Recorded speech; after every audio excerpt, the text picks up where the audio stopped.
Okay, welcome again. We are on to the next one, and in this time around, we are doing complex numbers. Okay, complex numbers, I believe, must have been taught to us so well in the class, but we want to do a little revision on it and see some questions. So I'd like to remind us some few things about complex numbers. I will start from power of i's. First of all, I'll define what a complex number is. A complex number which is denoted as z and written as this in basic form is a number that is made up of two parts. The real, this one is the real part, and this is the imaginary part. A complex number is made up of two parts, the real part, the imaginary part. What makes this imaginary part is the presence of this guy here. So even if I've written something like this, you should know that this is the imaginary part. Or if I've written something like this, this is the imaginary part. So that part that is carrying the symbol I is the imaginary. And this I is what makes it imaginary. Now, this part is the real part and this one is the imaginary part. So if I have something like this, this is a complex number, having 3 as its real and then 2 as its what? Imaginary. Having 3 as its real and 2 as its imaginary. Sometimes you might see question like this, z equals to minus 5i. And somebody will ask, is this a complex number? Yes, because of the presence of this I. It is a complex number. So what you're going to do is you complete it. The real part means that it means that the real part is 0. It means that the real part is 0. So please take note of these things I have written down here. So let us now look at this I. First of all, I will let us know that I is valued at root of minus 1. I is root of minus 1. Okay? So, for what of I squared is like root of minus 1 all squared, which is equals to minus 1. So I squared is minus 1. I is root of minus 1. I squared is minus 1. What of like I cube? What will it be? I cube will now be I squared times I. I squared times I will give you I cube, where I squared is minus 1. Then I, you don't put up the value. Minus 1 times I will give us minus 1i, which is written as minus I. Please observe what I'm doing on the board. I cube is minus I. I square is minus 1. What of I raised power 4? I have I squared times I squared, which will give me I raised power 4. This will give me minus 1 times minus 1, which will give me 1. So I raised power 4 is 1. Okay. I push to I raised power 10. So I'm going to be having I2 dot I2 4, 6, 8, 10. So that will give me minus 1 times, minus 1 times, minus 1 times, minus 1 times, minus 1. Minus 1 times minus 1 plus 1, minus 1, plus 1, minus 1. So I'm having minus 1. So I raised to power 10 also give us minus 1. So what I want us to observe here is that I raised to any power, its values will fall between minus 1, 1, I, and minus I. These are going to see. If you like, raise I to 1 billion, the answer will be one of these things. So, what is the essence of studying the powers of this I? See something.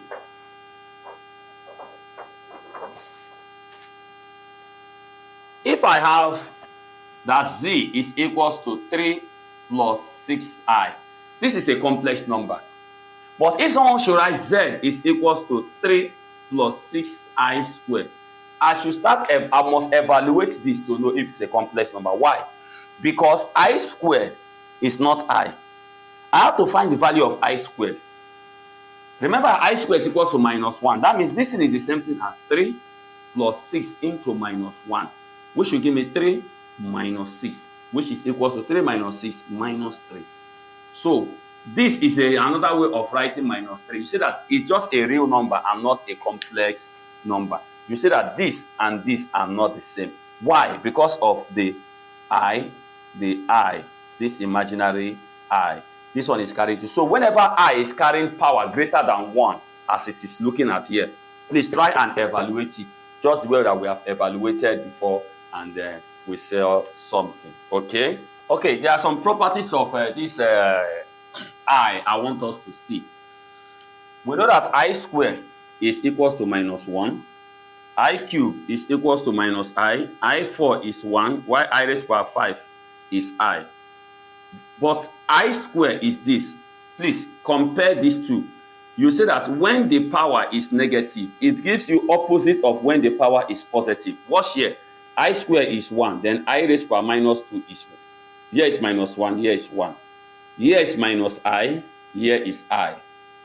Here is +1, here is -1. Here is +I, here is -I.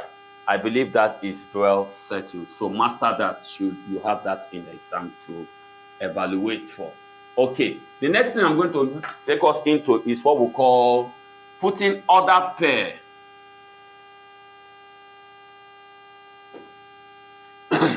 When you want to put a complex number in its ordered pair, there's one thing they are asking you. Just very, very simple because of the exam. Example now, if I have I raised to power 14, they say I should put I raised to power 14 in its ordered pair. First of all, I will ask myself, what is I raised to power 14? I raised to power 14 will give me I raised to power 10 dot I raised to power 2 dot I raised to power 2, 10 plus 2, 12, 14. This is -1 times -1 times -1. -1 times -1 is +1 times -1 is -1. So this is -1. I raised to power 14 is -1. Okay. Now to put it in ordered pair, I will ask myself, do you know -1 is a real number? Yes. The evaluation of I raised to power 14 gave us a real number. So I ask myself, when you come to the number line, -1, you know, here you have 1, here you have 2, and so on. Here you have -1, here you have -2, and so on. You ask yourself, -1 and 0, which one comes first? You see that -1 comes before 0 in the number line because it starts from negative and moves to the positive. So put it in the ordered pair. You have -1, 0. That's just it. -1, 0. I have put I raised to power 14 in its ordered pair. What of if okay, so this is what we call ordered pair. So since, okay, now follow me to see what I want to write now. Since when you evaluate a complex number, all the values are -1, 1, -I, and I. So we will learn how to put all this in their ordered pair. So when I raised to power n gives you -1, its ordered pair will be -1, 0. When I raised to power n gives you 1, its ordered pair will be 0, 1, because 0 comes before 1. Now, when I raised to power n gives you I, this is a complex number, not a real number, so it cannot be found on this number line. Then its ordered pair will be 1, 0. When I raised to power n gives you -I, it will still give you the same ordered pair, 1, 0. Master this if you like, cram it. When I raised to power n gives you -1, this is the ordered pair. When it gives you 1, this is the ordered pair. When it gives you I, this is the ordered pair. When it gives you -I, this is also the ordered pair. So we move from there to something else.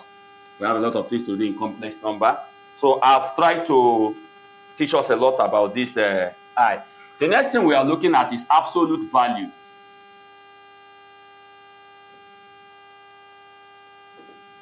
Absolute value, or we call it modulus. Now, absolute value is denoted by the symbol this.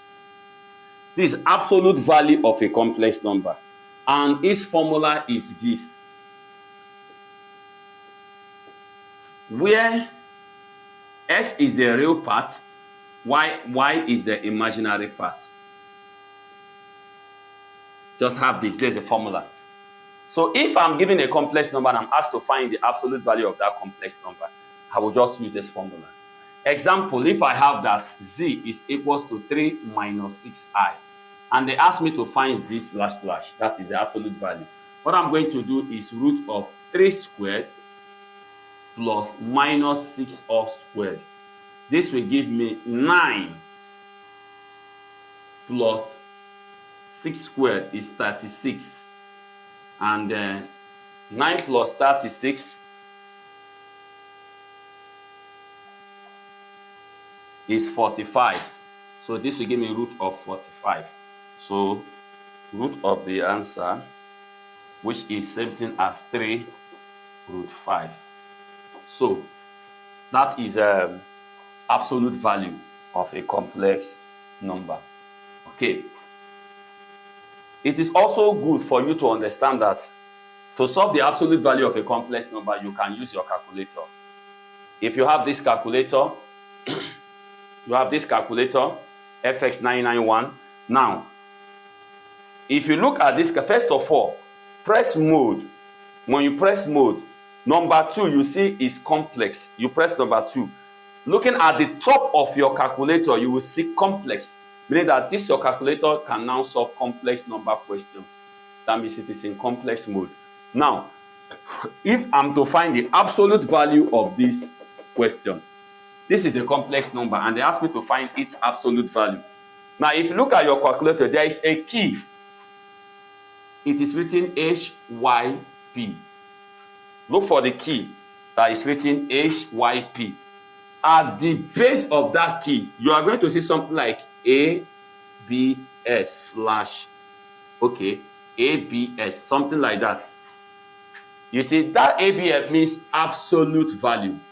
It means absolute value. So for me to get the absolute value of this complex number using my calculator, I will press shift and I will press this HYP key. And you will see the calculator will bring out something like this for me. So this is absolute value. I should put in my distance. So I want to put in 3 minus 6i. So I'll press 3 minus 6. You will see the key that is having something like this. ENG. Look for this key, a black key. Among the black keys, ENG. When you press it, I will appear. Then you press equals to it, it will give you 3 root 5. So that when you want to find the absolute value of a complex number, you just use this calculator method. Since our exam is mostly OBJ, you can be fast, and this calculator is allowed in the hall. Okay, that is absolute value of a complex number treated. Now, the next thing we need to learn is argument of a complex number, ARG. And the argument of a complex number, which is denoted as theta. The argument of a complex number is the angle between the real part and the imaginary part in the Cartesian plane. Okay. Now, tan alpha. Before we can find the argument of a complex number, we need to have some things up there. First of all, we come to the Cartesian plane. Here we have that theta is equals to alpha. Here we have that theta is equals to 180 minus alpha. Here we have that theta is equals to 180 plus alpha. Here we have that theta is equals to 360 minus alpha. I believe these things are very, very understandable. So, having got this now, the theta here is the argument. So, if I want to get the argument of a complex number, I will say that tan alpha is equals to y over x, so that alpha becomes tan inverse of y over x. Now, when I get the value of this tan inverse of y over x, I will now get the value of alpha. Then I will draw what we call the Argand diagram. With using the Argand diagram, I'll be able to locate where this thing occurs in this quadrant. Then I'll be able to get the value of theta, having known the value of alpha. I will take one example. Okay, let me put it here. If we have that z is equals to 3 minus 2i, let me use 3 minus 2i, and they ask me to find the argument of this complex number. First of all, what I will do is I will say alpha is equals to tan inverse of y over x. Please listen very well. Then this is tan inverse. Now remember that my x is the real part, my y is the imaginary part. So my y here is minus 2.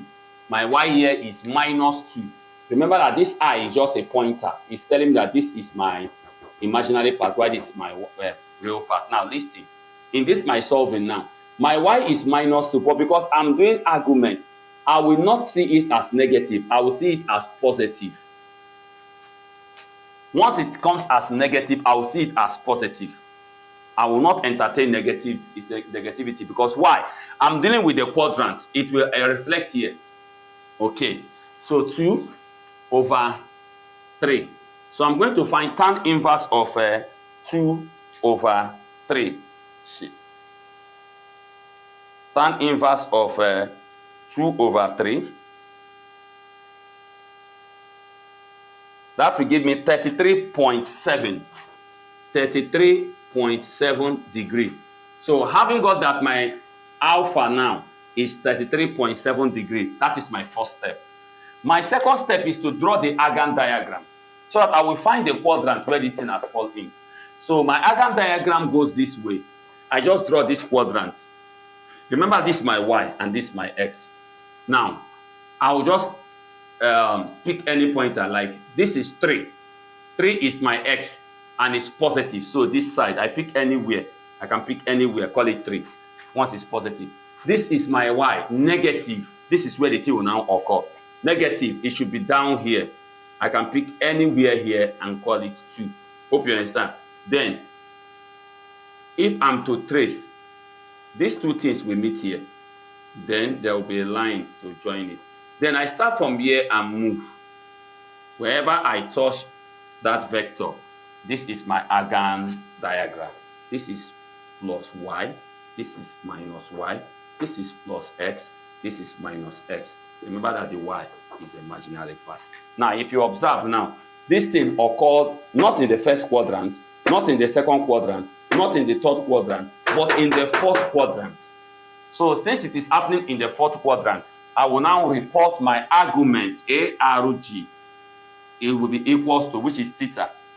ARG, that is in bracket, theta, is equals to 360 minus alpha. 360 minus alpha is 33.7. So I'm having 360 minus 33.7. And that will give me 326.3 degree. So this is my argument. What I've done here, I've gotten, this is what I call the Argand diagram. This is what I call getting the alpha. Then I now compare it with my quadrants and I've gotten my argument. So you can get your argument this way. I've told us how to get argument. I've told us how to get Okay, the next thing we are going to be looking at is algebras of complex number. I haven't seen how to get the absolute value, the argument of a complex number. The next we are going to is algebra of complex number. When we talk about algebra of complex number, we talk about the plus, minus, multiplication, and division.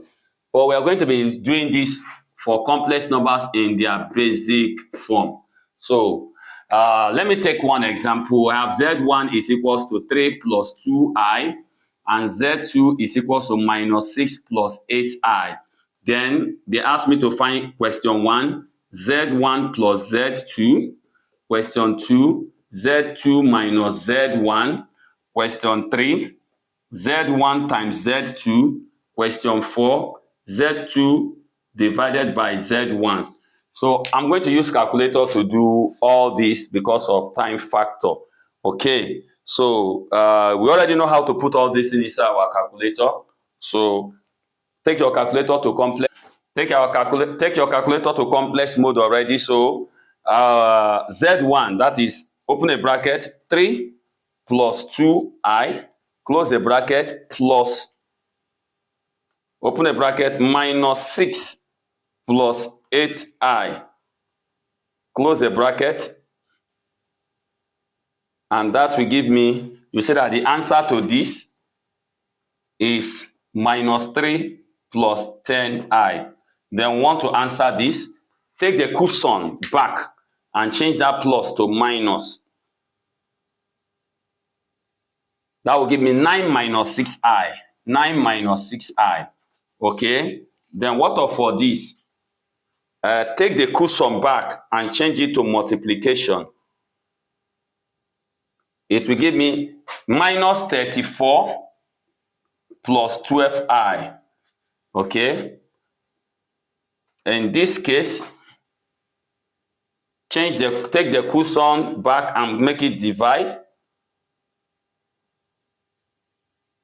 It will give me minus 1 over 50 minus 9 over 25i.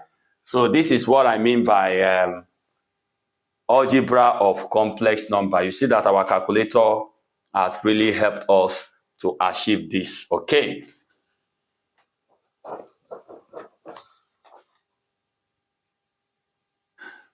What I'm going to do next is I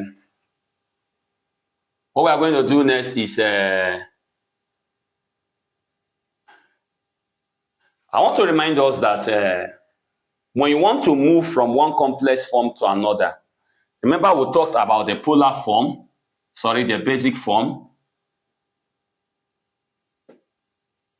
the polar form, the exponential form. This is what we call forms of complex numbers. Okay, let's treat forms of complex numbers. Let's treat forms of complex numbers.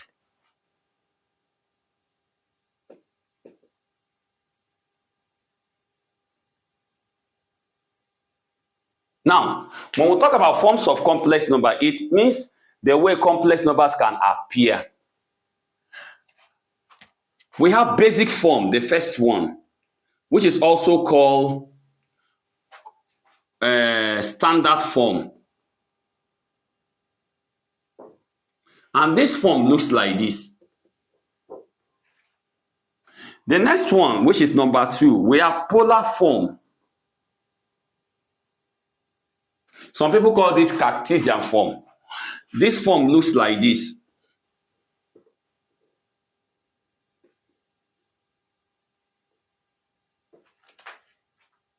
Then we have number 3, exponential form. This form looks like this. If you observe here, this R you are seeing here is called the absolute value, which you already know. So it's the same thing here. This theta you are seeing here is called the argument, which is also the same thing here. So that means if I have a complex number in this basic form and I'm asked to convert it to either polar form or exponential form, all I need is to find the R and also find the argument. Let's use an example to stress that.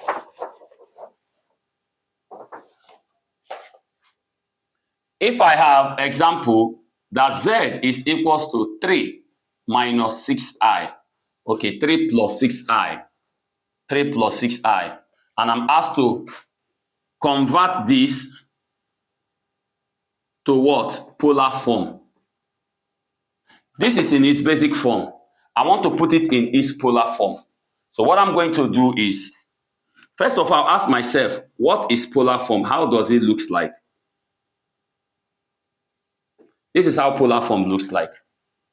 Now, if polar form looks like this, I need to get my R. Remember that my R is the absolute value. And how am I going to get it? R is equals to root of x squared plus y squared, which you can get from with calculator, however you want to get it.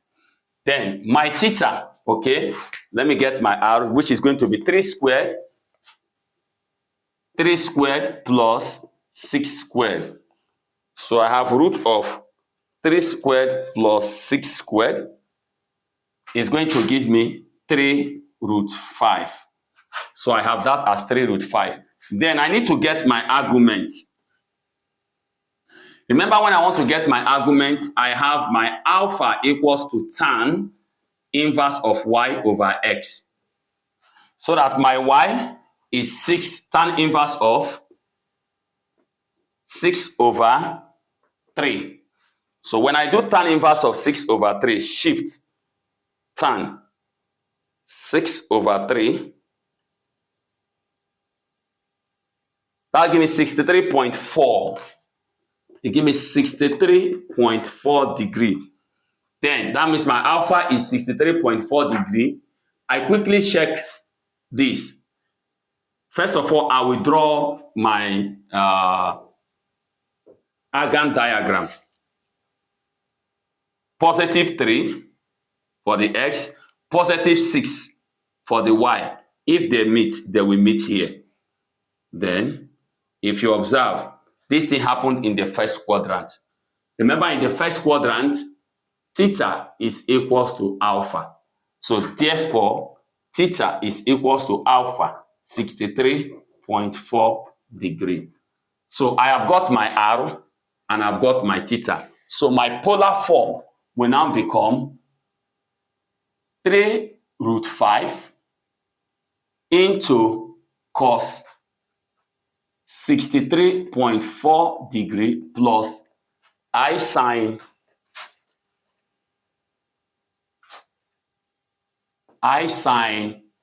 63.4 degree.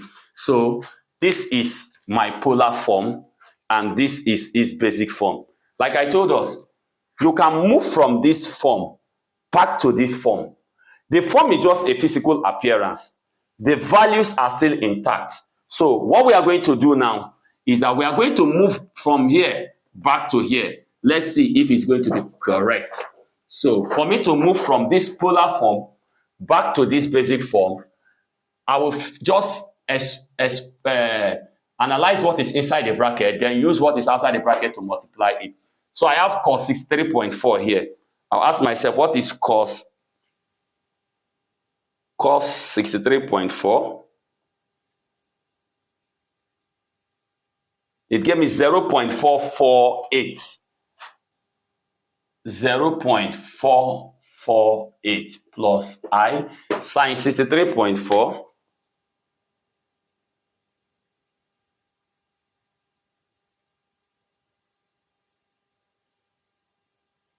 0.894. 0.892. Let me put that 2 there. Then remember, outside here we still have 3 root 5. So we'll now do 3 root 5 times this. So I have 3 root 5 times 0.448. That will give me 3, approximately 3, plus this times this, 3 root 5 times 0.8942. 5 point, approximately 6i. You see, I've moved from polar form back to basic form and the values are still the same. That is what the point I want to drive. Now, it is also good for us to know that our calculator can move us from one form to another. Our calculator can move us from one form to another. So remember, we have z is equals to 3 plus 6i. So let us move here to here. Now, I want to tell the calculator to move me from basic form to polar form. Remember that my polar form, the most important thing there are my arrow and my theta. So what my calculator will give me is the value of arrow and theta. Let's see. Shift 2. Then you look at number 3. Number 3 is like this. You see something like this.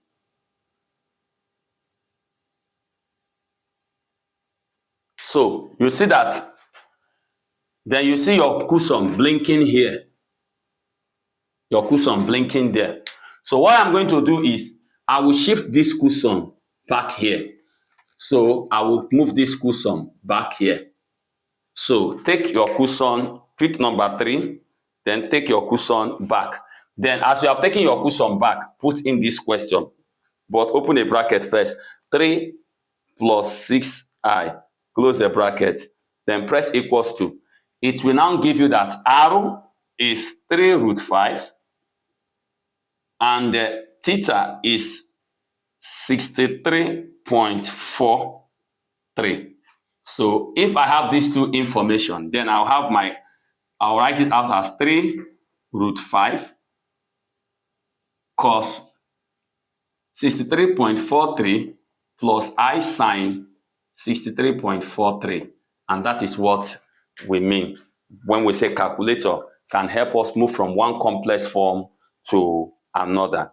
Then we have seen algebra of complex number. We have seen forms of complex number. The next thing we need to see now is complex number and its conjugate. First of all, what is the conjugate of a complex number? When we talk about the conjugate of a complex number, now if z is equals to a plus ib, then z bar, which is a conjugate, is equals to a minus ib. That is what you must know.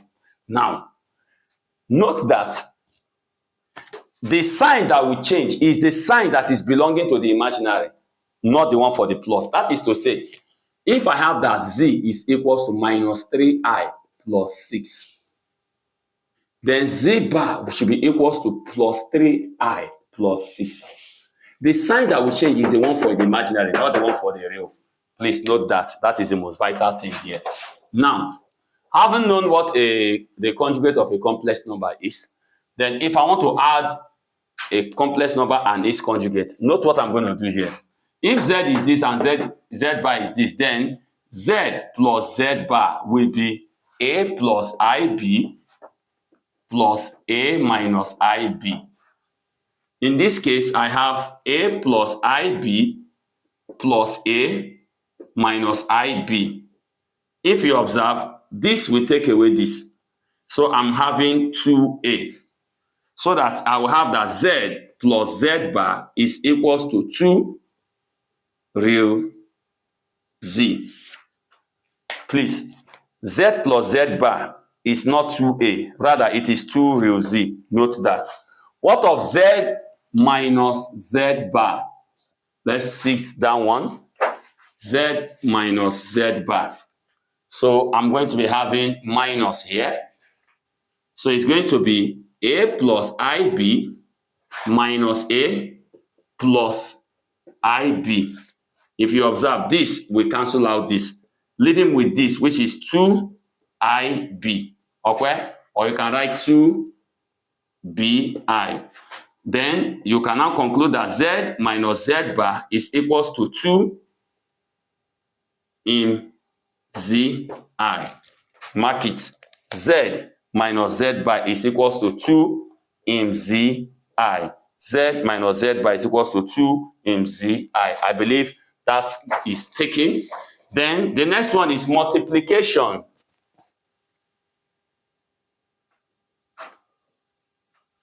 Z times z bar.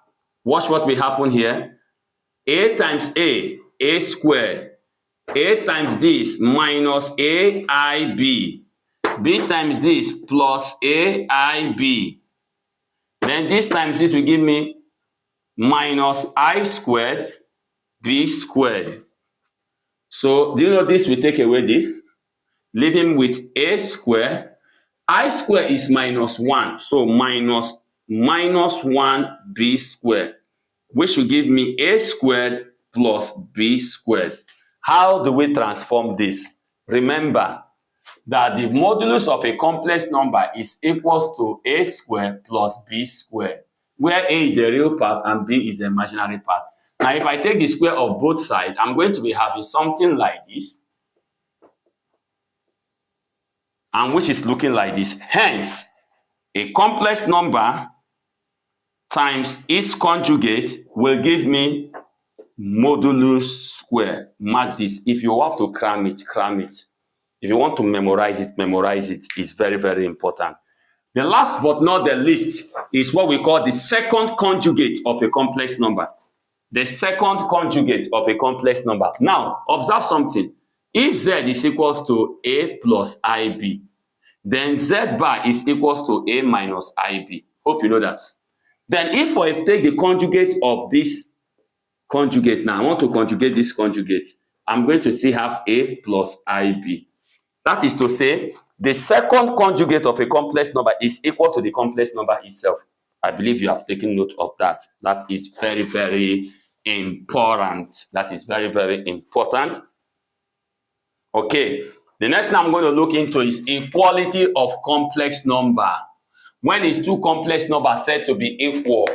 Now listen. Two complex numbers are said to be equal if and only if the real part of one is equal to the real part of the other, and the imaginary part of one is equal to the imaginary part of the other. So I can say A plus IB is equals to A plus IB. Correct. But A plus IB is not the same as minus A plus IB. Why? Here A is positive. A is positive, correct. B is positive, imaginary is positive, imaginary is positive. But here, the real part is positive, the real part is negative. No, this is not equals to this. For two complex numbers to be equal, the real part of this side must be equal to the real part of this side. And the imaginary part of this side must be equal to the imaginary part of this side. That is the instruction. Okay, so this one is correct.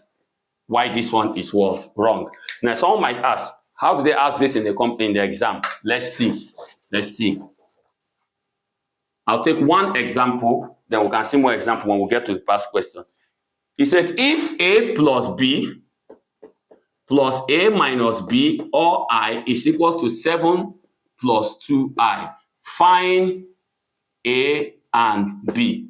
Now, if you observe, A, this one, A plus B, this is the real part, this is the imaginary part carrying I, is equals to, that means A plus B should give you 7, and A minus B should give you 2, because A minus B is represented as 2 here, while A plus B is represented as 7 here. So I'm now going to say A plus B is equals to 7, and A minus B is equals to 2.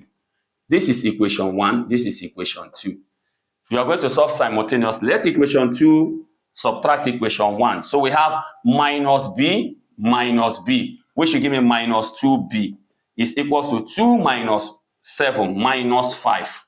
So that B becomes minus 5 over minus 2, which is 5 over 2. I've got the value of B to be 5 over 2. Then, how do I get the value of A now? I will put the value of B inside equation 1, or any of the equation I like. Equation 1 say A plus B is equals to 7. But B now is 5 over 2. So A plus 5 over 2 is equals to 7. So that A becomes 7 minus 5 over 2. If you pick up the calculator and ask that question, 7 minus 5 over 2, it gives you 9 over 2. A is equals to 9 over 2. Hence, if my A is equals to 9 over 2 and my B is equals to 5 over 2, if you do A plus B, you will get 7. If you do A minus B, you will get 2. So it is only on the condition that A here is 9 over 2 and B here is 5 over 2 that this can be equals to this, so that the theory and the condition for two complex numbers to be equal can be satisfied. I believe we understood what I have said there. So I haven't seen equality of complex numbers. The next thing we go into is what we call the Moivre's theorem. The Moivre's theorem. Now, the Moivre came in on one condition, is that in fact, the Moivre's theory, what is it all about? When a certain complex number is raised to a certain power, then you have to apply the Moivre as to expand it, just like we saw in binomial theory. Now, see something now. If I have that z is raised power n, how do I solve it? That is where the Moivre comes in. Now, listen. The Moivre says that when a complex number is raised to a certain power, for you to be able to solve it, first of all, you raise the modulus to that power and you multiply the argument by that power. But then, all questions solved under the Moivre must be solved in polar form. They must be in polar form. Let's take one example. Now, the Moivre said that if I have this, it's going to be like this. R into cos theta plus I sin theta, all raised to power n. Hope you understand. A complex number in its polar form raised to power n. For you to solve in the Moivre, under the Moivre, your complex number must be in polar form. It will not be in basic form. So, assuming that this complex number is now in polar form and is raised to power n, then the solution becomes r raised power n into cos theta times n plus I sin theta times n. That's the final answer. This is a solution. This is a question. This is the solution. So all that was done here is to raise the r to the power and to multiply the argument by the power. And that is all about the Moivre's theory. Now, note, if a question comes in basic form, example, if I have something like this, if I'm giving z equals to 3 minus 6i, and they say all raised to power 3, and they say I should solve this. This is a complex number raised to a certain power. And this can only be solved using the Moivre according to a complex number. But this thing is not in its polar form. So what I'm going to do is to convert this guy to polar form, which I'm going to do now. To convert it to polar form quickly, I can use my calculator. Now, shift 2. I want to convert to polar form, so I pick 3. Take my cushion back. Put a bracket. 3 minus 6i. Close the bracket. It gives me 3 root 5 into, I want to add minus 63.434948. Okay. Minus 63.4349488. Close the bracket. Plus 360. Okay.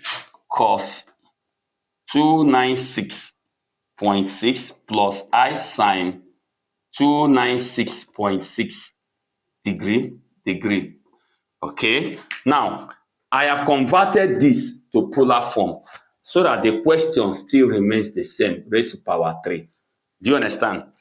When a complex number is given in its basic form, I want to solve it, and it's raised to a certain power, I must use the Moivre. Now, I'm going to convert it to polar form and still raise it to that power. Okay? Now, at this point now, I will now obey this. This will be raised to 3, and I will multiply these ones by 3. So I'm going to be having 3 root 5, all raised to power 3, into cos 296.6 times 3 plus I sin 296.6 times 3. And by so doing this thing will go. So I'm going to be having 3 root 5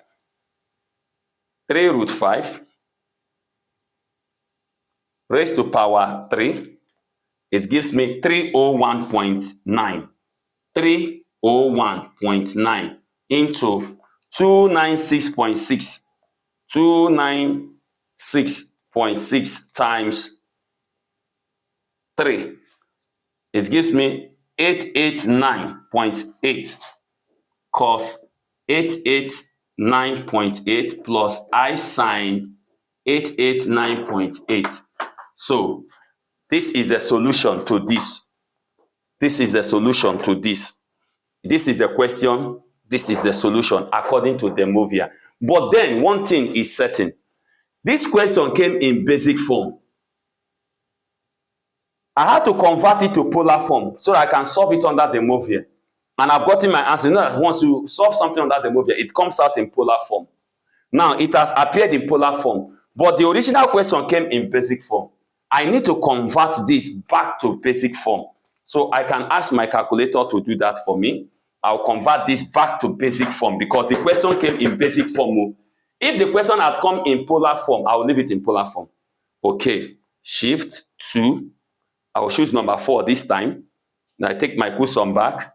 So I'm going to put this thing the way it is here. I have 301.9, open a bracket, cos 889.8, close the bracket for that, plus I sine 889.8, close the bracket for that one, then close the final bracket, then press equals to. So it's giving me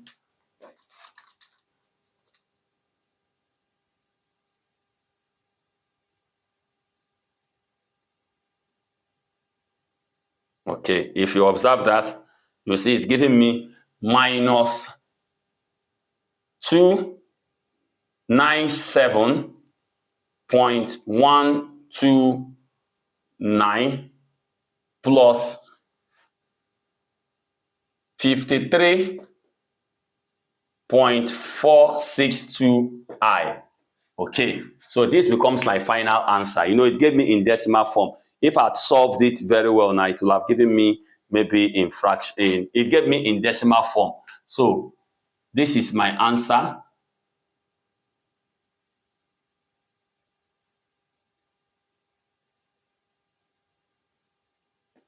Okay, so I've taken it back to basic form. This back to basic form, and this is basic form. So you see that the Moivre just deals with complex number raised to a certain power. You have to just how to remove that power, how to expand that power, just like what we did in binomial theorem. But in this case now we're using the Moivre to move it. The last but not the least we are going to be seeing in complex number is what we call roots of complex number. Roots of complex number. Now, this is called the nth root.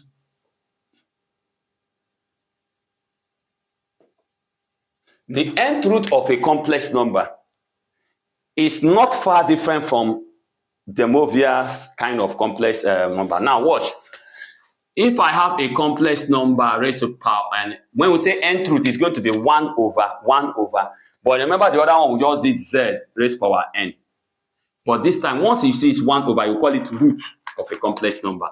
How do you solve this? It's still the same thing as r into cos theta plus I sine theta, all raised to power 1 over n. Then what is the solution? The solution becomes r1 over n into cos theta plus 2k pi over n plus I sine theta plus 2k pi over n. This becomes a solution where k is equal to 0, 1, 2, 3, and up to n minus 1. So this is what we call the nth root of a complex number. If you have a complex number like this and you have to transform it, this is in its basic form, this is in the polar form. then this becomes a solution, just like what the Moivre said. The modulus will be raised to that power, while the arguments will be multiplied by that power. But in this case now, there is something here. Okay, let me take one example.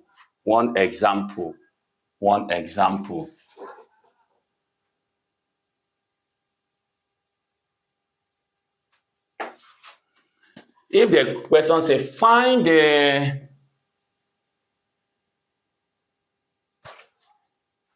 cube roots of z equals to 6 cos 45 degree plus I sine 45 degree. Find the cube roots. Cube means 3. So for it to be cube roots, it means 1 over 3. Find the square roots, 1 over 2. Find the fourth roots, 1 over 4. Find the 10th roots, 1 over 10. You got to go now. Okay. This one says find the cube roots of this. The cube roots of this. So what we are going to do is we want to find the cube roots of this.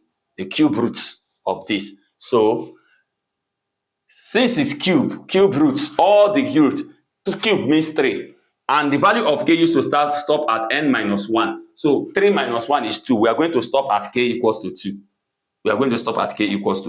So let's find the cube roots. So the first thing I'm going to do is solution.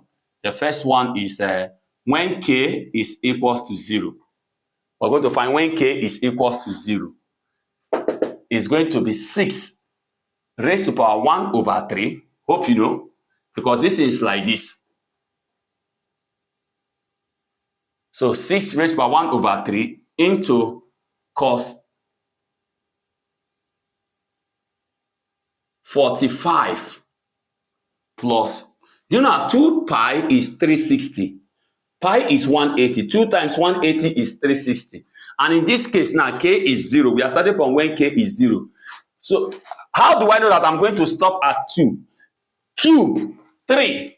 3 minus 1, 2. So I'm going to stop when k equals to 2. If they say fourth roots, 4. 4 minus 1, 3. I'm going to stop at when k equals to 3. And what's something? If I stop at when k equals to 2, I will have done for 3. 1, 2, 3. Cube roots. Good. Okay. This is 360 times 0 all over 3. Because it's just like times 1 over 3. That's why it is like this.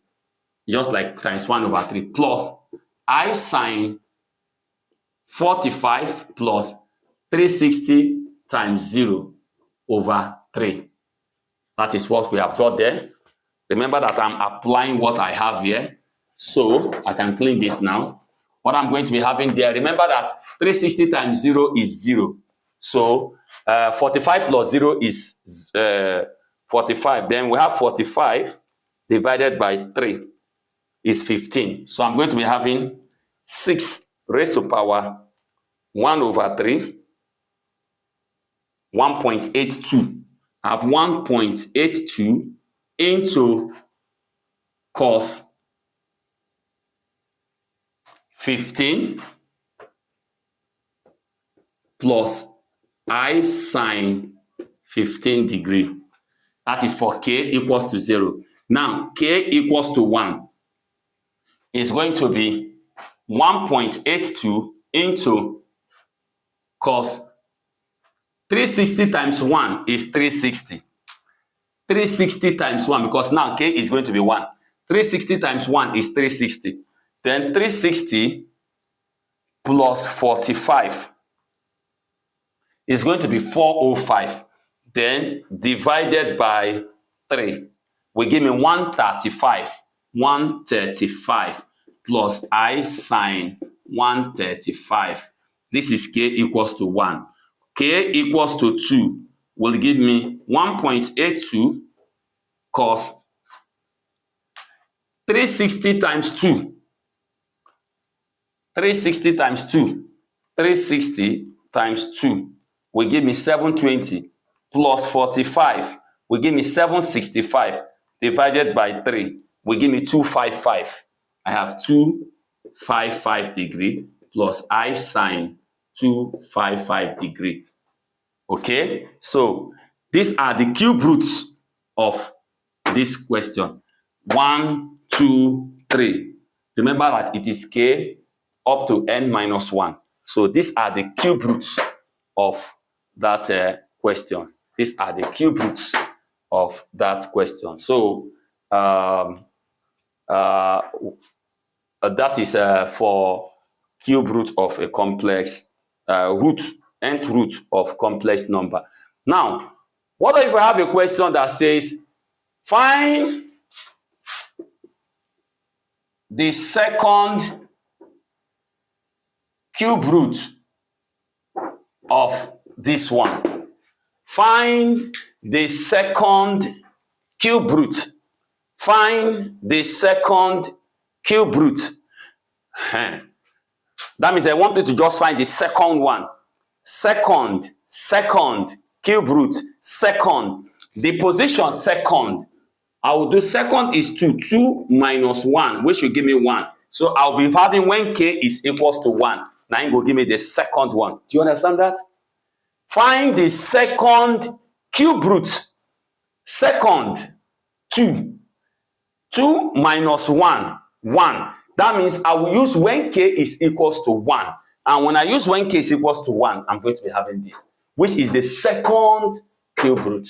Which is the second cube root. Do I make myself clear?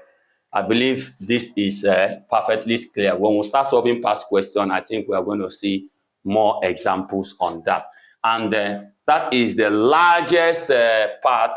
That is how large, our topic can be, our syllabus is in complex numbers. So we're going to meet next in our past questions now. Okay, let's see some past questions under complex numbers so that we know that we have completely dealt with complex numbers. Question number 16, 2020-2021. Question number 16. Okay, it says given that Z1 is equals to root 3 minus 3i. Z2 is equals to minus 2 minus 2i. And now say I should evaluate for Z1, Z2. Very, very simple. That means we should do Z1 times Z2. Our calculator can do that perfectly. So get hold of your calculator, then open a bracket, root 3 minus 3i, close the bracket, times, open a bracket again, minus 2 minus 2i, close the bracket, and that will give me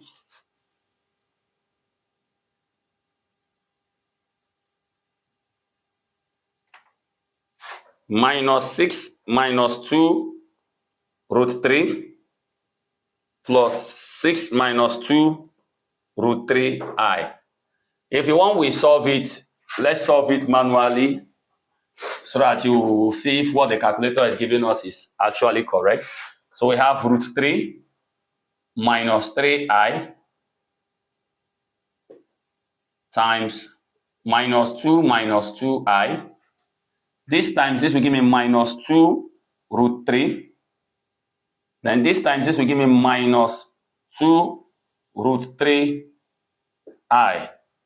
This time this will give me plus 6i. Then this time this will give me plus 2 times 3, 6i squared.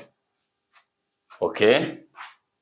So I have minus 2 root 3 minus 2 root 3i plus 6i. I squared is minus 1, which will give me minus 6. So you collect like terms. Minus 2 root 3 minus 6. Minus 2 root 3 minus 6. I put that as a minus 2 root 3 minus 6 will give me minus 6 minus 2 root 3, which will give me minus 6 minus 2 root 3. I've done that. That's this and this. Then I want to do this and this. I'll have minus 2 root 3i plus 6 will still give me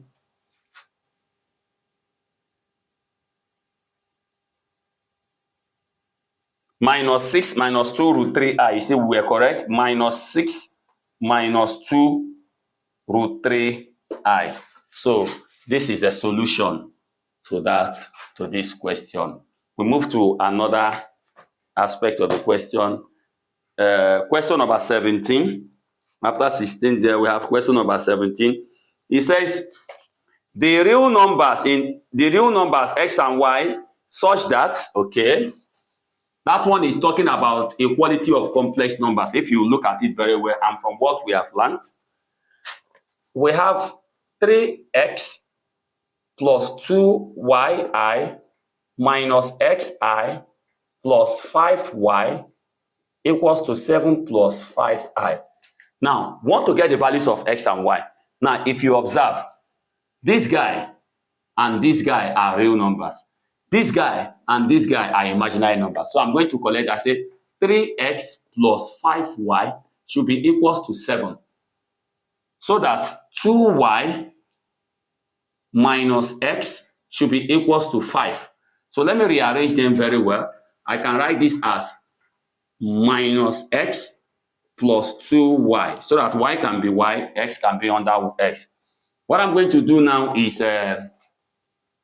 I'm going to solve simultaneously. By the time I solve simultaneously, I will get the value of x and y. Okay? So let's see that. I can multiply both sides. Multiply equation 2 by 3. Multiply equation 2 by 3. So I'm going to be having 3x plus 5y equals to 7 minus 3x 6y 15. Why I did this is so that I can have this so I can eliminate yourself, because what I'm using is elimination method. So I'm going to say minus 3x plus 3x. It will go. So equation 2 plus that of 1. So minus 3 plus 3.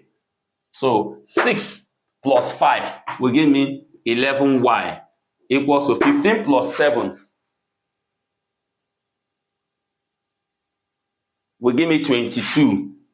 So that y becomes 22 over 11, which will give me 2. I've got the value of my y to be 2. I can now put the value of y into any of the equation I like. So I can put it here, having that 3x plus 5y is equals to 7. Y is 2. 3x plus 5 into 2 is equals to 7. 2 times 5 is 10. So that 3x is equals to 7 minus 10, which will give me minus 3. 3x is equals to minus 3. So that x becomes minus 3 over 3, which will give me minus 1. So I've got my value of x to be minus 1, and I've got my value of y to be what? 2. And that is what the question is asking us. Okay? Okay. So that is question number 17. Question number 18. They say we should express that stuff there in polar form. Those things we have been learning since under complex numbers are the things that are reflecting. So take your time to take this class. Question number 18. They gave us minus 1 plus I root 3. They said we should put it in polar form. I will quickly ask my calculator to do that for me. So I will shift to polar form. I'll press 3. Take my cushion back. Open a bracket. Minus 1 plus root 3 I. Or let me put my I there. So that, and that will give me, I have that to be, my arrow here is 2. And my theta here is 120. So polar form becomes 2 into cos 120 degree plus I sine 120 degree. Simple answer. That's all. That's all. So question number 18 is dealt with, and that should be option 1, option A. Then the next one is question number 20. Question number 20, I want us to see what that question number 20 is saying. It says, they gave us Z1 to be 2 plus I, and they gave us Z2 to be 3 minus 2I. The answer we should evaluate for 3Z1 minus 4Z2, the modulus. This thing means when you solve what is inside here, you will still find the absolute value. That's what they mean. So first I'm going to find what is 3Z1. Multiply Z1 by 3. Then multiply Z2 by this. So 3Z1 is 3 into 2 plus I, which is equals to 6 plus 3I. 4Z2 is equals to 4 into 3 minus 2I, which will give me 12 minus 8I. Haven't got this now. So it's now this minus this. So this becomes 6 plus 3I minus 12 minus 8I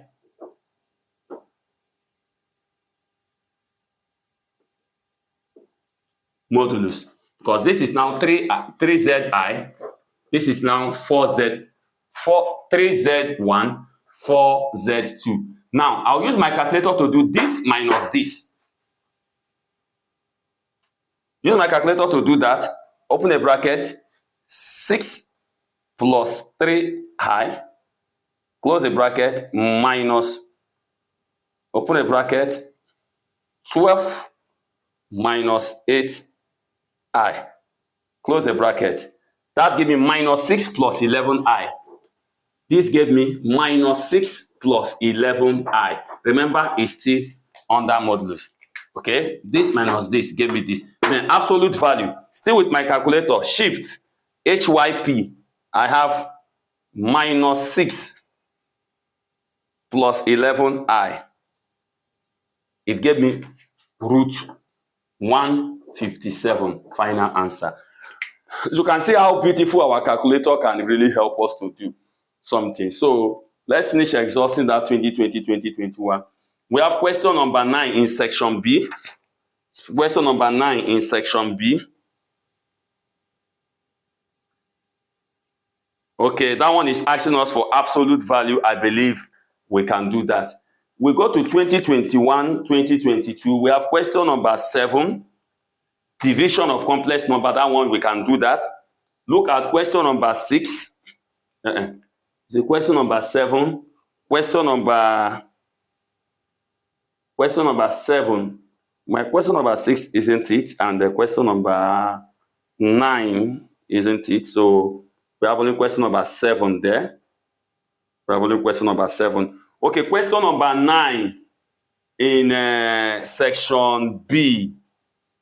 Express the complex number 2 plus 2 root 3I in polar form. You can use calculator to do that. Also, it's number 6 in polar form. You see, converting the complex number to polar form is very, very important. So you go back through the classes we have done, see how to do it manually, see how to do it with calculator, and you'll be able to help yourself. Let's go to 2022. They have question number 4. They say we should convert that complex number in form of A plus. That means if you divide it, you report your answer in form of A plus IB. Very simple. Question number 10 in that same 2022. If Z1 is this, Z2 is that. Just like this. Just like this. Is this question that was repeated? So you can pick it from there. Question number 16. Question number 16. It's repeated question also. The imaginary part, say z is equal to the imaginary part of z square. That means when you divide 1 plus I over 2 minus I, you will get the answer. Then you now that answer, you square it and use, let me show us something.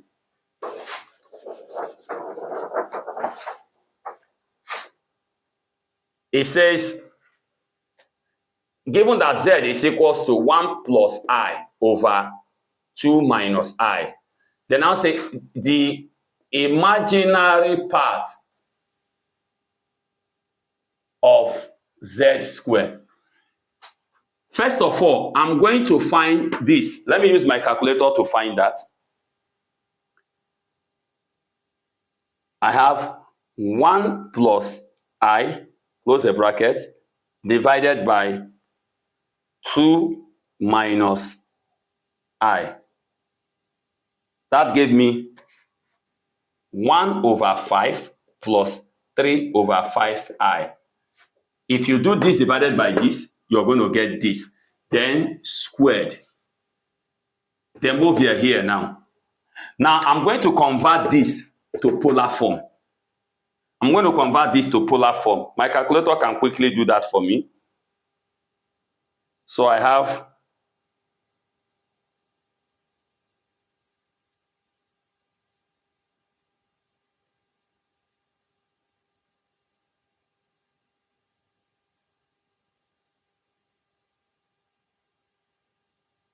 I want to convert that to polar form.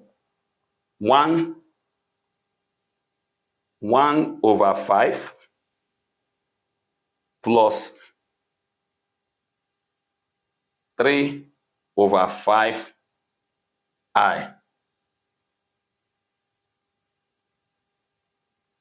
Okay. That gives root 10 over 5 into cos 71.57 plus I sine 71.57. Remember that all this will still be raised to power 2. So I'm going to be having root 10 over 5 all squared into cos. So I'm going to be having root 10 over 5 squared 2 over 5. So here will be 2 over 5. Then cos this will be multiplied by 2 now. 71.57 times 2 will give me 143.14. 143.14 plus I sine 143.14. Okay, this becomes the solution to this. Now, remember the question says that then the imaginary part of z squared.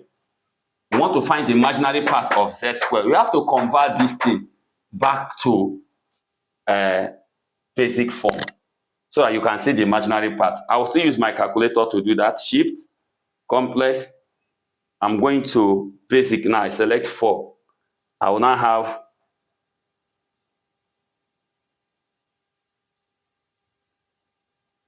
two over 5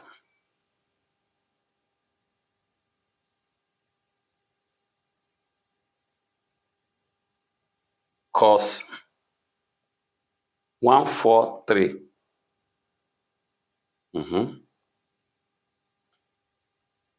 plus I sine 143.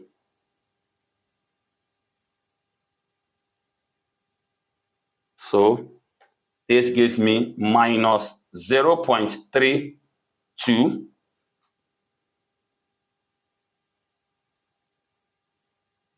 plus 0.24i. So this is what the question, my answer is supposed to be 0.24i. The imaginary part of this is 0.24i. Okay. please master that question. If you have question, send your question to the comment section. Okay, and that is question number 2020. Question number 16. There is also question number 20, talking about absolute value. There is question number 21, talking about polar form. And finally, there is question number 22. If you want that question number 22, let me look at question number 22 there, which is the last question we are going to be treating for complex number. It says I12 times I10 times I minus 7. I12 is like I12 is I10 times I2, which is minus 1 times minus 1, which is 1. I10 is minus 1. Then I7, you know, if I know I7, I'll be able to know I minus 7. I7 is like I2, I2, I2, this is 6, I. So I'm going to be having 2, 4, 6, minus 1 times minus 1 times minus 1 times I. This is 1, minus 1, which will give me minus I. So that I minus 7 will be I. So I have now 1 times minus 1, that is this times this, times I. I7 is I. I minus 7 is I, because I7 is minus I. So I minus 7 is I. This 1 times minus 1 is minus 1, times I is minus I. Final answer there. The answer there is minus I. I believe so far so good. What we have done in complex number is something very okay. So if you have more questions, you can always put your this thing on the comment section. Okay, I will always find time to answer us. Please make good reading for your exams, and God bless us.